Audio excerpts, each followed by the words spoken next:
Today I'm going to tell you how to become a top rated seller on eBay.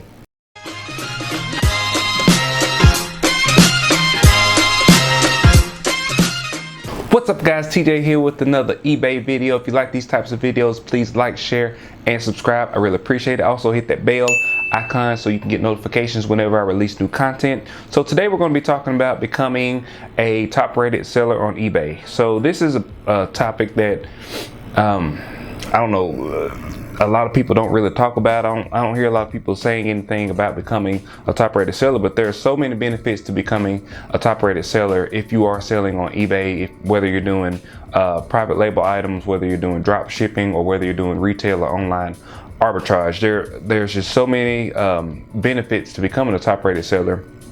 And personally, I noticed my sales increased once I became a top rated seller. So there's no point in not trying to become a top rated seller. Now there's no like rhyme or reason in terms of doing things to become a top rated seller. There's just certain criteria that you do have to meet, and they evaluate you on a monthly basis. So if you get everything in order, it probably take you about 3 or 4 months to become a top rated seller if you really work at it and you make sure that you're doing everything that is needed to be done. So I'm gonna go over those right now.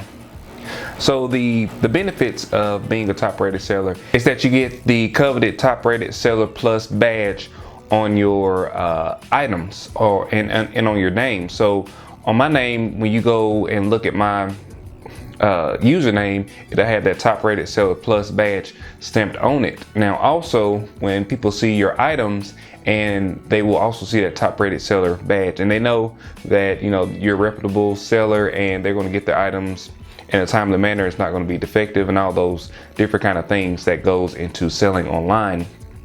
Also, one of the main things that I enjoy is the 10% discount on the final value fee. So if you sell an item for $10, you're going to get a 10% discount on your final value fee. So that's going to help your pocket out a little bit. 10% may not seem like a lot, but if you're doing, if you have a very high volume store and you're selling thousands and thousands of dollars worth of items, that 10% actually starts to add up, especially if you can work it and get it. There's no point in not striving for that. So in order to become a top rated seller, there are certain things that you have to hit, and you have to hit them on a monthly basis. And so the first thing is going to be uploading valid shipment tracking with the handling time, within the handling time that you have. So normally I put my handling time at 1 business day. Normally I can do it instantly, or within 24 hours of somebody ordering something, I can go ahead and ship the item, and put the tracking information, upload on eBay. Of course, if you purchase your shipping labels from eBay, it will automatically do that for you.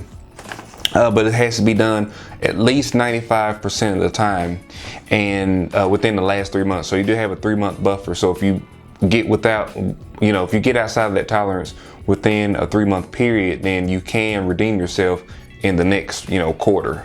The next thing is going to be the transaction defect rate. So I had a problem with this.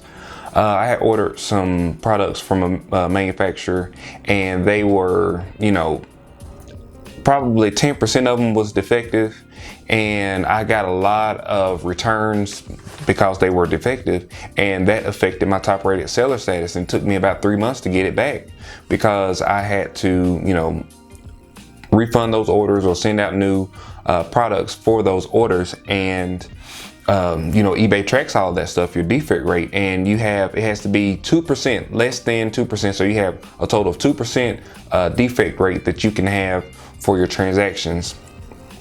And I believe they do that on a monthly basis. So if you have some defective products and you take care of it within a month, the next evaluation period, you should, if you have a better one, you can get your status back, if you were to gain it. Next thing, your item's going to have to meet the eBay buyback guarantee, and you do have to have a 0.3% cases closed without seller resolution. So if you have an item that you sold and the customer has a problem with the item, and they open up a case, then you have to resolve that. You can't just leave it and just hope it sort itself out.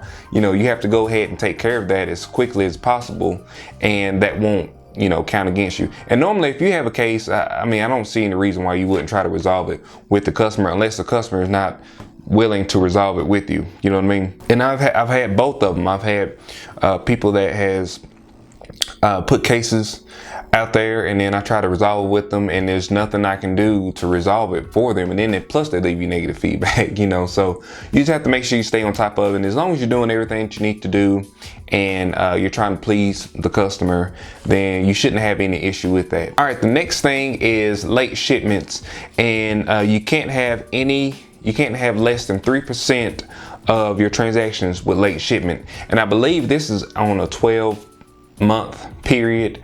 So if you get above that 3% in a 12-month period, it's going to take you really long time to kind of get out of that. So just make sure that you are upholding, you know, I put my handling time at 1 business day, and then I give myself 48 hours to actually ship the item out. Now if I get outside of that, and I have had this before where I was out of town for a few days, and you know, I wasn't able to ship those items out within that 48 hours, and I got dinged for that. And they do keep up with it. They keep up with every single transaction, you know, these different metrics that I'm talking about. So you just have to make sure that, you know, you're uploading your shipments, your tracking IDs, and that you are actually shipping the item out within whatever time span that you allow. Now, I mean, you can put on there, it's going to take you 7 days to ship an item out. It may take you 3 days to handle the item. But you have to make sure you're staying within the criteria that you actually set. And this is kind of one of the biggest things, especially if you are a new seller. You will have to have at least 100 transactions and have sold at least $1,000 worth of goods. So if you have sold on Amazon, you know, for years, then you probably can meet this. When I first started, I had sold over $1,000 worth of stuff, but I only had sold maybe 10 or 15 items, you know, so I did have to get up to that 100 item threshold before I could even be put in the running to become a top rated seller.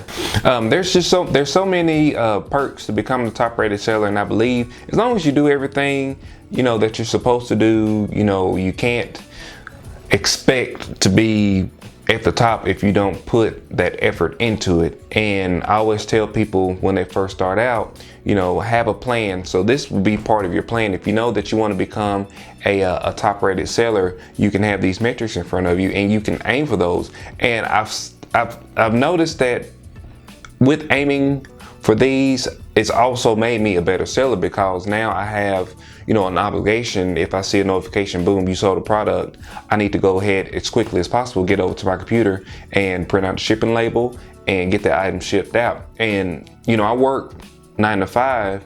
So while I'm at work, I've got it where I can actually send the shipping label to my printer at home. So when I get home, you know, that's already taken care of. And that's actually a good thing in terms of saving time with prepping my items, and also saving time or meeting the obligation of uploading my tracking information. Once I do that, I can do it. You can do it all from the eBay app actually, and you can send it to your, you know, whatever printer.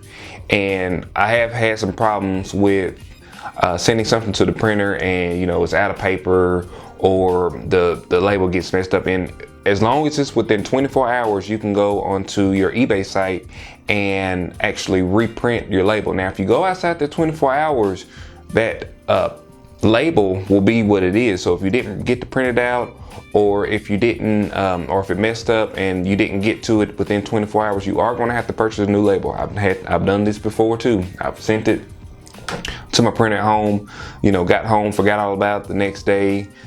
Thought, oh man, I forgot to, you know, print that label off, and I come back home, it's been 24 hours and I have to, you know, I have to print a new label. And you know, that's just something that's unnecessary cost, and something that you really shouldn't be doing. If you do print off a shipping label, just make sure you're snappy about your shipping, and just try to stay within your criteria that you made when you made your eBay account. So that's all I got for today for eBay. I'm gonna dig more deeply into eBay in terms of like drop shipping and doing retail arbitrage and things like that on my next video. Thanks guys.